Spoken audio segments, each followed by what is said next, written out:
setting, and there is a big presumption that not only that, but there's a kind of a disciplining that happens around being a so-called objective, somehow being objective. And you see that in, we're here at the University of Arizona. There are specific ways that we can be disciplined for speaking out and using our positionality as researchers and professors. And it's a tension because, we're not supposed to be engaging in an obviously political way as, and representing ourselves as University of Arizona professors. So then how do you draw from your research as a professor? Maybe you can talk a little bit about how that objectivity presumption has played out in your life and career. It'd be interesting to hear that. And I think actually what I was thinking about is that you and I had talked a little bit about the Ward at Churchill incident. I went straight there. Because I think these things go on in different moments in our lives, right? But that one is the most recent, given what's just happened on this campus, right? In the letter that you wrote for us as a program, and that some of us signed, for the Arizona 3, and so much of that was starting to come back to me too about our position. Who are we really politically, and I think Ward Churchill, as a scholar, he's a public scholar. He's really more of a public intellectual, right? Who's written 20 books or something, and 500 articles, and I don't know. It's like a massive amount. But because he was always so controversial on campus, I think that it was easy for the higher ups to go after him, and they went after him because of the blog that he wrote when he was going to go to Hamilton College to give a talk. They found it. And it's all done systematically and politically. People think these are just sort of these things that just happen by chance or by coincidence. But I think that it is calculated, and that... Sorry to interrupt you, but could you set it up a little bit for our listeners, just so they know? Because there might be people that might not know the Ward Churchill kind of... If that's worth it, I don't know. I think it is worth it. But back it must have been 2005, I had barely been at CU Boulder for 2 years. Ward was chair. And we had agreed that when he stepped down, I would be chair. When I got hired at University of Colorado Boulder in Ethnic Studies. Ethnic Studies Department. Yes, in the Ethnic Studies Department, And so he was going off, he was doing his regular gigs. And he did a lot of lectures around the nation, around the world, really. And so he went off to Hamilton College to do a talk. He was going to go, but someone found a blog that he had written back when 9/11 happened. And in that blog, he said the chickens have come home to roost, meaning that, the people who were the power brokers in this country were getting their due, which is that, and he certainly didn't mean the vulnerable people who, who were also killed, but he meant the people who were the power brokers in this country, and of course Wall Street, right? So people went after him and said, oh, look, he's not being patriotic. And if you'll recall, this was a moment when patriotism just exploded yet once again. And then the Patriot Act and Bush, this was Bush's way of staying in power, right? Right after a very questionable, electoral victory, right? Exactly, decided by the Supreme Court. Precisely, and he was he was not very well respected, right? He was not going to be reelected by any means, but so I think what happened at University of Colorado at Boulder is that Boulder is considered to be like the bastion of radicalness, and then the rest of Colorado, right, is a little bit more conservative and rural. And so there some of people started going after him, and I think it was specifically some of the far right news. They had a radio show, and they definitely went after him and made it more public, and so it sort of took a life of its own. Right, and so people began to send all kinds of death threats to Department of Ethnic Studies and to him as well, and saying that he should step down because this is a public university and he wasn't a patriot, And so he came, and the administration was also bearing down hard on him. So he came, I remember he called me one evening and he said, "You're going to have to take over his chair. I need to step down." And I was like, "Ward, they can't fire you." And he said, "Oh, yes, they can." Because he was a full professor. The only indigenous Native American full professor in the entire university. Wow. And that didn't seem to matter. Boulder's an interesting kind of little place. And the way they sustain a kind of racial hierarchy there. It's pretty astonishing, though, for a university in the West. I know. But no, I was one of 2 Chicana scholars in the entire university when I left to come here. And so when people would question why I was going to University of Arizona, I was like, "Do you know how many Chicano and Chicana scholars there are there?"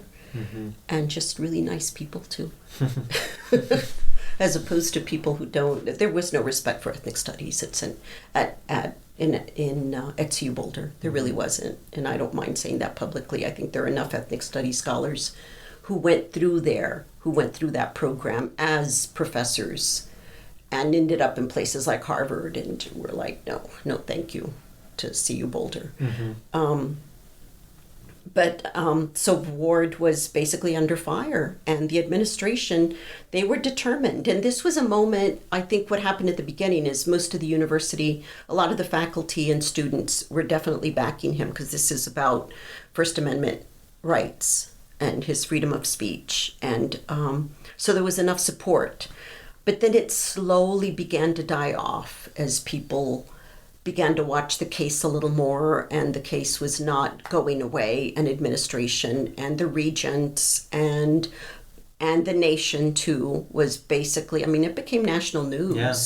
I remember even seeing Ward on one of the HBO shows. What's the name of that guy? One Evening, and we were in shock. It's like, can't believe he's even on television right now. But yeah, and I would get phone calls from MSNBC wanting to interview me, and I refused to speak to most people because of the way that the so much of this was being twisted. Yeah, the setup of it. Yeah, the setup of it was just he's anti-patriotic, and and he was forced to step down, and you took over his department and chair, I took over his chair momentarily, and it was not fun at all. I did it for 5 months, and then I said I can't do this anymore because of it just was viscerally unpleasant, and having to deal with the admin in the way that they wanted to continue to rein him in, and Ward was not going to be reined in by. He's a Vietnam vet, and I have tremendous respect for him, to an artist, and I mean a visual artist as well, a writer, a community activist. With indigenous different groups in not just around the nation, but also in Colorado. He just was a person that a lot of the people went to, right? He was a really good community guy. There were issues too about some of his sexism, and I can understand that, but I also know that he was very, he did things politically and made interventions in ways that no one else had the courage to do. And certainly at a place like CU Boulder. But it's a lot to stand up to, the theory of that. I remember watching him on a it was like a Fox interview. I can't remember who the host was, but that's the typical setup where they control the whole thing, right? Yeah. And we're going to go after you and make you look like make you look like you're not a patriot. They set you up. Yeah. But he did it. I'm like, wow, okay, takes some courage to do that, because you have no idea what you're walking into. And I didn't have the courage to do it. I didn't want to do it because I just felt like they were already. Yeah, it was such a setup, and even then we had a one evening we did have a press conference, and we gave them all the points, and then they just treated it as if it was nothing, and they still held on. And this was in Denver, and Denver, Boulder, and they still held on to the fact that he was. Because it made good copy, right? Yeah, and people were journalists were like up and down the hallways in ethnic studies. It was just, and they kept trying to talk to us, and I was like, I'm sorry, no, unless you're going to try to be unbiased, and I know you're not. And Colorado is not the most progressive place. I know they do fancy themselves with being that, but it really is not. And how did they fire him ultimately? Ultimately, they got him with a footnote. if you can believe this. I think because they couldn't go after him for First Amendment rights, then they decided, well, then we're just going to go after him for his research. And they really were looking around the nation to see who was angry at him enough. And they found a scholar who was an assistant professor at some place in Texas, a small college, small space in Texas, who was a white guy who was doing work on indigenous groups. And he said that Ward had gotten something wrong because he said that the government had given smallpox blankets for the Trail of Tears, right? Had given smallpox blankets to the Indians. And he said it wasn't the government, it was a private militia. That was the footnote they got him on. Oh my gosh. So I remember we invited, the group of us who supported him got smaller and smaller. There might have been 5 or 6 of us, right? Who were two of us professors, myself and Elisa Facio, who has since passed away, unfortunately. And she's the one who would always do work in Cuba and even met Castro, right? I had tremendous respect for Elisa. We'd known each other since we were grad students. And she was close to Ward as well. And then another man who was actually community organizer, but he was in the English department. God, I'm forgetting Daniel's last name. Daniel Kim. And he left academe to do community organizing. And he helped us a lot because he had been trained. He had both worlds. He had both worlds, yeah. So he was the one who was able to tap into people. He brought a really brilliant indigenous scholar from Cornell to the trial because we had to have the university had their own kind of kangaroo trial. Wow. And that didn't really work. So then they took it to then they became a civil trial. And so we all had to go. And I know I was a witness as well. And the university lawyer was there to. So some individuals bringing suit against him. I didn't realize that. That's crazy. Yeah. So it was pretty crazy. So the Cornell professor, I remember he was on the stand and he said, this is craziness because you're going after him for intellectual debates. This is what we do in the academy. This is an intellectual debate. And so he won the case. And I remember I was interviewed as well, but I forget, I was on the jury as well. Not the jury, I was on the stand as well. I forget what the questions, but it was so obvious to me that the judge was in the pocket of the regents of California. African-American man. I forget what his name was. The Regents of Colorado. The Regents of Colorado, excuse me, yeah. I mean, it was obvious what was happening. And even though it was a small jury because it was a civil case, and he did win the case. It was in his favor, but the damages were only $1. So then Colorado Regents and the University of Colorado treated it as if they had won.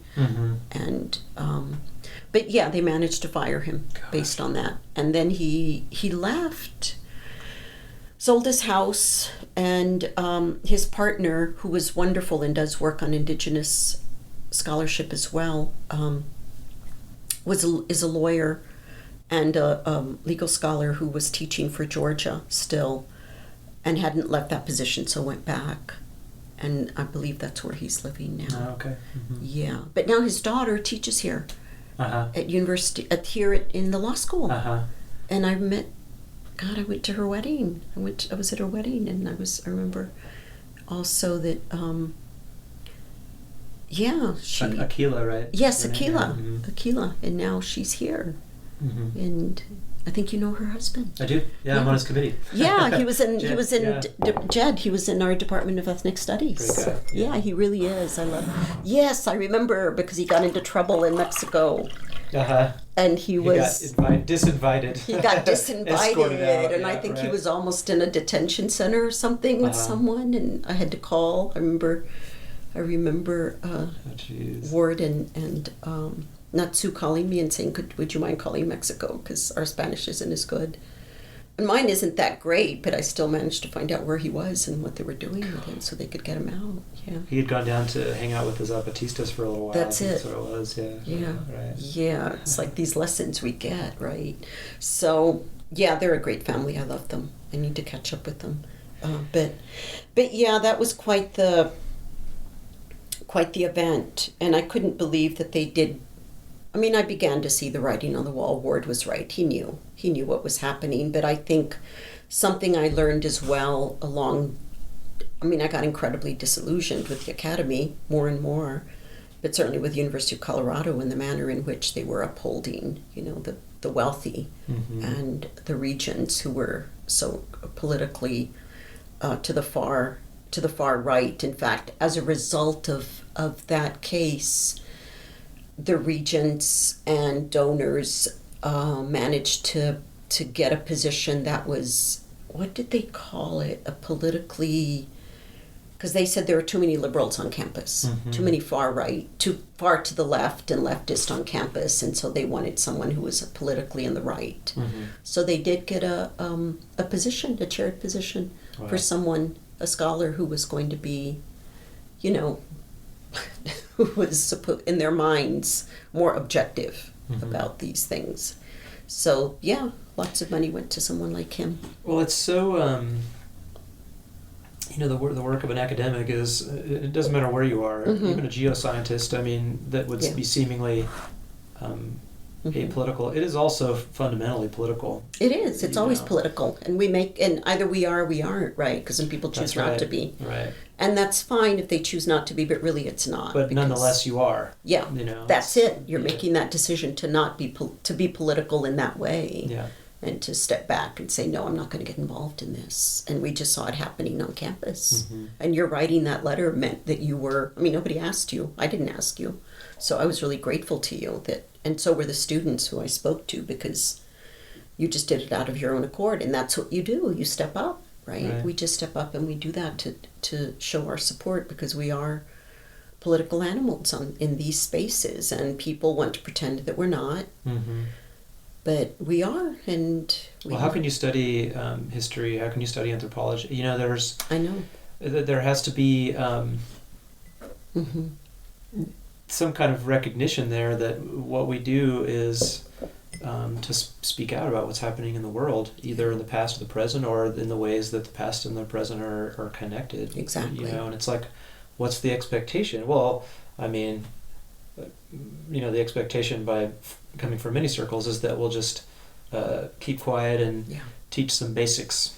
Exactly. The stuff that's seemingly apolitical, Exactly. And it's like, well, it doesn't really work that way. And in Texas, the battle has been consistently, how do you do that? And what's the curriculum for K through 12 in Texas? And for a long time, we managed to win some battles. And I know Angela Valenzuela, Emilio Zamora, two friends. Angela's very involved in education, and Emilio's an historian who also studied with Juan Gomez. That's how I know them. But in UT Austin, they're very pivotal, but working on the K through 12 so that there is enough on Chicano history and Mexican American history, right? Well, all of that certainly began to erode with George Bush Jr. and the comeback of the Patriots in the Alamo, right? And looking at them as the Patriots. So it's been the ongoing battle whose story gets told, and we're right back there again. So you make these interventions, and still here we are right back to eliminating Cesar Chavez and eliminating, anybody who's in their minds political, and instead bringing in, the Alamo Patriots, supposedly. Well, it's so important that to understand historical memory as, it's a place of incredible cooperation. Yeah, and it's also a battlefield. Yes, literally. It is a battlefield. It is. Ideological battles are being waged consistently. And this is why I like Foucault, because that's what he's basically saying. It's like, who gets to speak? Who gets to have the archive? Who gets to have, this is why a traditional archive has been so challenged by so many scholars. It's like we have a different archive. And that's why, space, the way we were talking about it a minute ago, it's like it's important to go to that space, and what are the vibrations, or how do we even view photographs from that moment, right?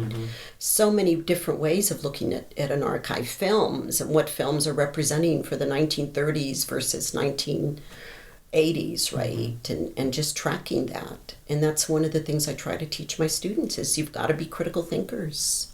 You have to, because that's what's been taken away in K through 12, right? Yeah, right. I see that in the classroom here. Yeah, too, don't actually. you see it? Yeah. I mean, so I'm 50 years old. I don't feel like I was necessarily instilled with that critical thinking facility either. Yeah. But I could see there was some semblance of that. That's not. It doesn't seem like it's quite as present now. It's not because of the testing. And again, this was George Bush and his friends, and it was all happening kind of at the same time when Lynn Cheney became president of one of those. They started, and in the 1990s, right, post 80s, when they realized, there's too many radicals at these institutions. Right. We're going to get rid of tenure. And they started, what was it, the National Association of Scholars, something like that, NAS. I don't know. Lynn Cheney was one of, Cheney's wife, Dick Cheney's wife. They started this organization, and you can track it. You can historically track it and see how this is fundamentally what they were going to do. They were a small group, and they got together, and they got all the Republican governors together, and they said, okay, we are going to do our best to get rid of tenure, because look at who's been tenured since the 70s and 80s. Too many women, too many radical leftists, too many queers, too many people of color. And so we're going to make it harder and harder. Because I don't know if you remember my mentors talking to me about how easy it was to get tenure back in the 70s. It wasn't even, they'd have a department meeting that day and they'd say, why don't we give so-and-so tenure? And it's that's so interesting. Yeah, now it's quite a series of hoops you have to jump through. It's so many hoops, and it's been deliberate, and you can track that and see. But yeah, and I know one of the things Daniel did too, Daniel Kim, is we were tracking the National Association of Scholars and Lynn Cheney, and then it becomes another group of governors and Republican governors. And at the time when this was happening with Ward, there was a Republican governor, and he was a part of that group. And we had a president who was a woman at CU Boulder, and she challenged when they wanted, the legislature wanted to get rid of, in Colorado, wanted to get rid of Ward. She called them out and said, this is nothing but a witch hunt, like from the 1950s. The next day she was fired. She's gone. Wow. She wasn't fired, she was forced to step down. Yeah, right. She was forced to step down because she called them out. And then they put in there a political scientist during the time who was a conservative. I don't know where he was from. He was the president for a while. And he was in place basically to make sure that Ward was gone. And then once that happened, they brought in a man who had a BA, and that's it. But he had given a tremendous amount of money for the College of Engineering, I believe. Wow. And he was our president for a long time, and people argued he doesn't even know what the tenure process is. He's never written a book, but he'd given. And now they're having another. I was just there recently, and there's a new president that they're going to be hiring, and he's, I believe, from Nebraska, and he's anti-LGBT and anti-feminism. Oh, that's interesting, huh? Yeah. Wow. So the faculty are up in arms again. So they're kind of headhunting those kinds of people for that post. Wow. Yeah. So that's CU Boulder, but yeah, it was a very interesting time. But I think that these conservative groups have been. I mean, one of the other things that happened was when David Horowitz came to town, too, and he was also going after Ward. I don't know if you've heard of him. He did a book called 101 Most Dangerous Professors. And I ended up in the book because of my support of Ward.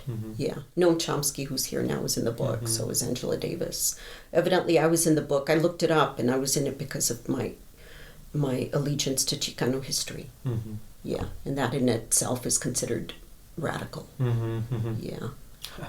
Which I thought was I knew you were ridiculous. dangerous. I know. My students got a big kick out of it. Yeah, right. And I would laugh and say the most dangerous thing about me is I took my daughter to Disneyland. Disneyland's pretty dangerous because of the way what it's teaching. Yeah, right.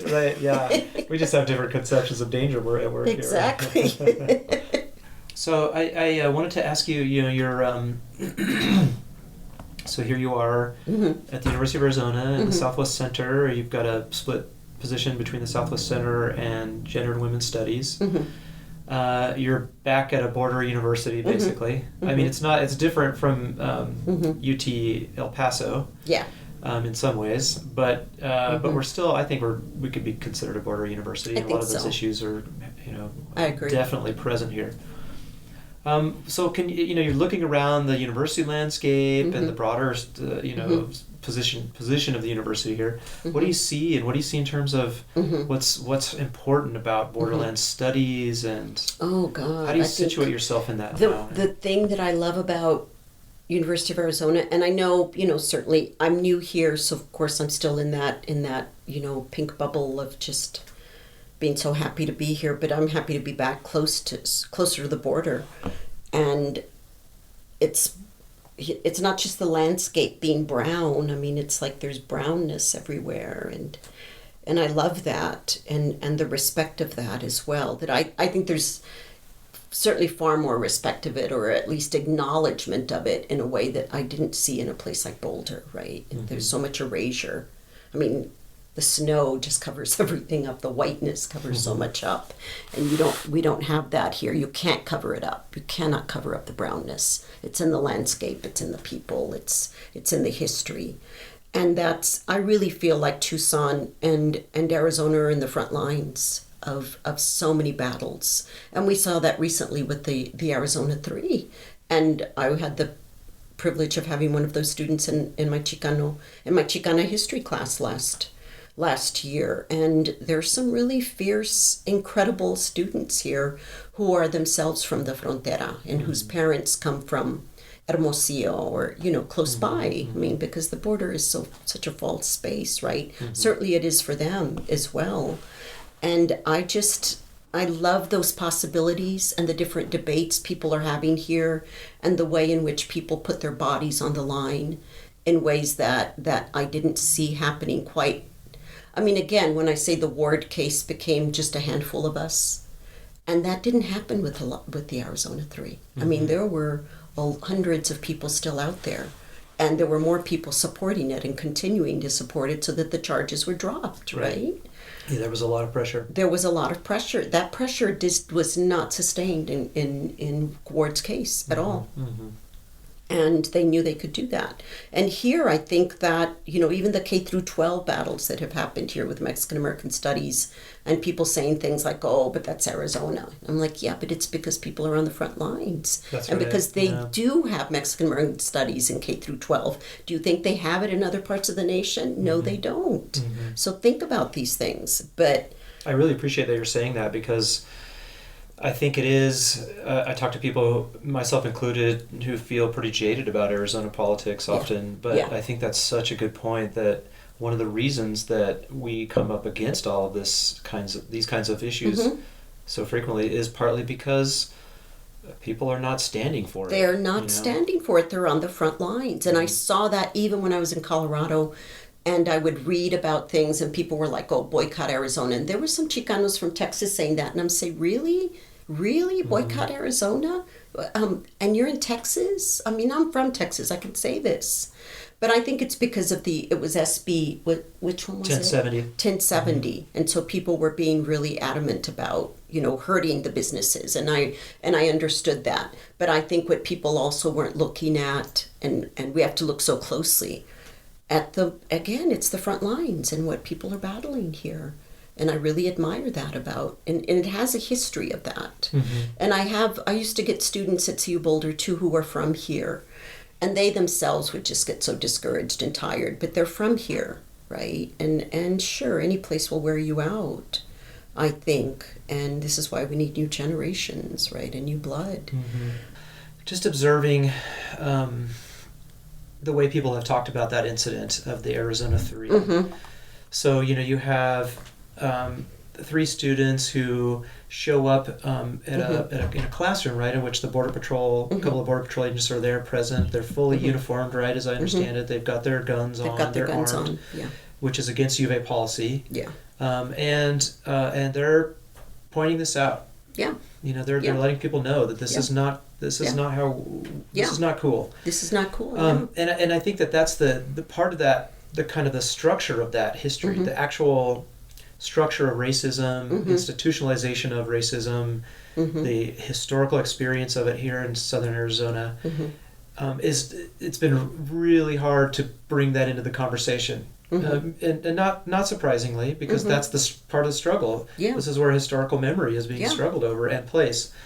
And so I have students, I've had students in class, mostly wanting to engage in that discussion, but I brought it up, and some students were saying, well, I'm looking at the video here, and I can see those students were very strident. Which video were they looking at? I don't know exactly what it was, but it was somebody was taking some.